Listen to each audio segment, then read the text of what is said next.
SpaceX's gigantic Starship vehicle lifted off on April 20 from the company's Starbase facility in South Texas on its first-ever fully stacked test flight.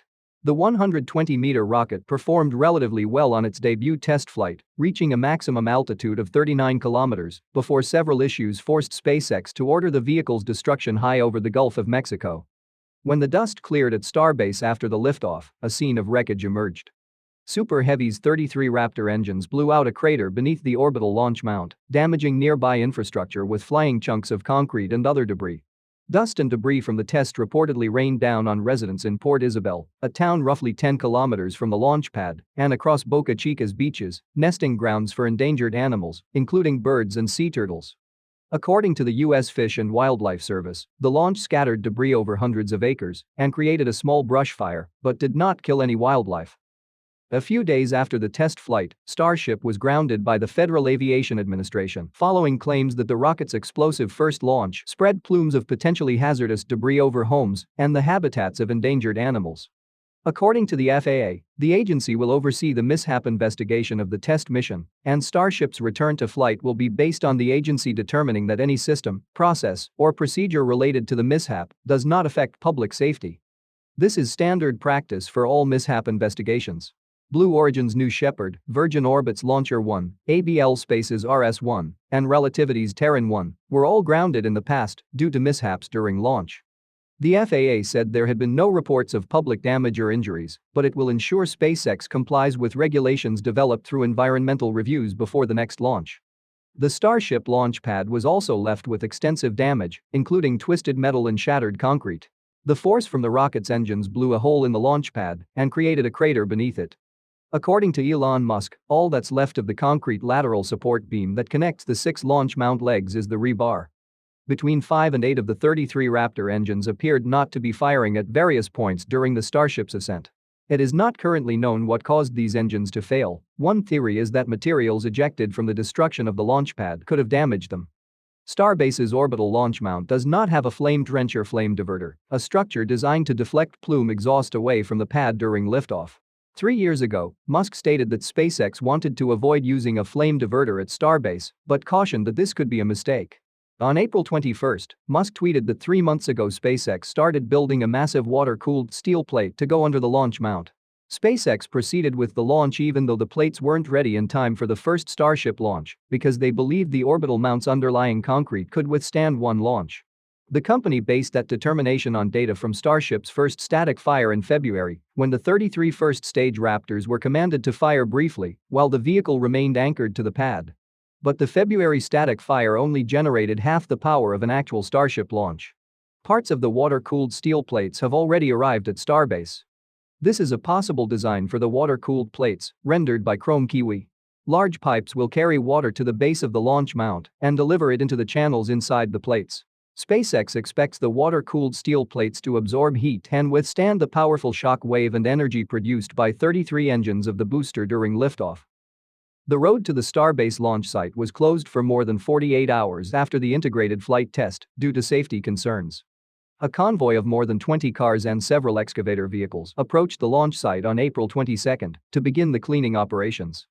It took teams several hours to clean the launch site, removing concrete pieces, stainless steel sheets, metal, and other objects from the launch site and its surroundings. Venting remained visible from the orbital launch mount more than 24 hours after launch. Perhaps SpaceX was using liquid nitrogen to purge the lines of any remaining propellants. The powerful shock waves of 33 Raptor engines caused one of the launch mount table's doors to fly off during launch. Workers entered the launch mount table on April 23 to inspect the damages.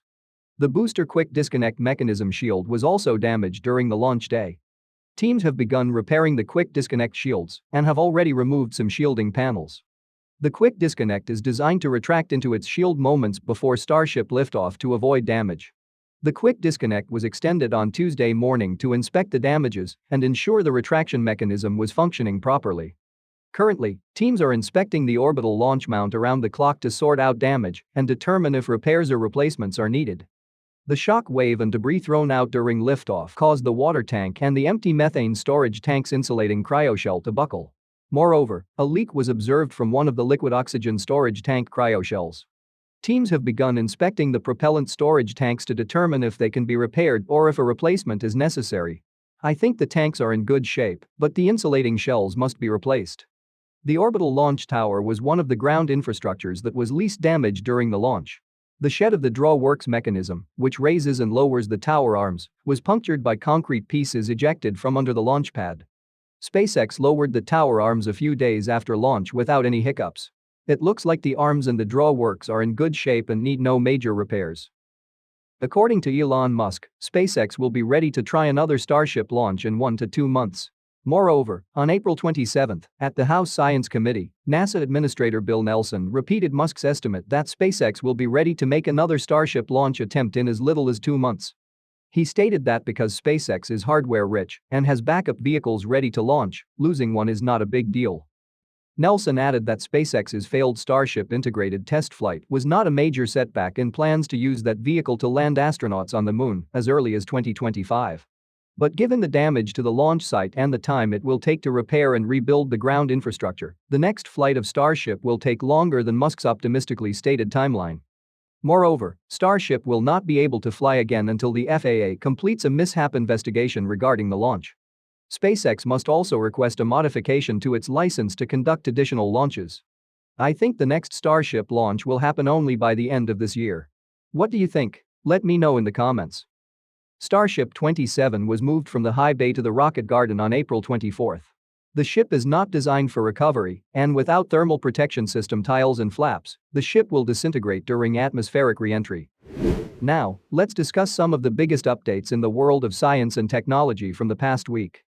The Hakuto-R M1 lunar lander, developed by Tokyo-based iSpace, crashed into the lunar surface on April 25 while attempting a controlled landing. Hakuto-R is a car-sized spacecraft launched on top of a SpaceX Falcon 9 rocket on December 11. It was sent on a low-energy ballistic trajectory that carried it as far away from the Earth as 1.5 million kilometers before it came back to the Moon's vicinity. The spacecraft entered into a 100 kilometers high circular lunar orbit on April 14, and around that time, iSpace announced plans for the April 25 landing attempt. The landing site was the floor of the 87 kilometers wide Atlas crater. Based on telemetry displayed on the webcast, the lander communicated with controllers during its powered descent on Tuesday. The last confirmed telemetry indicated the lander was at an altitude of 90 meters and descending at 33 kilometers per hour. There was no confirmation of the landing itself, or any signals were received from the lander after the touchdown.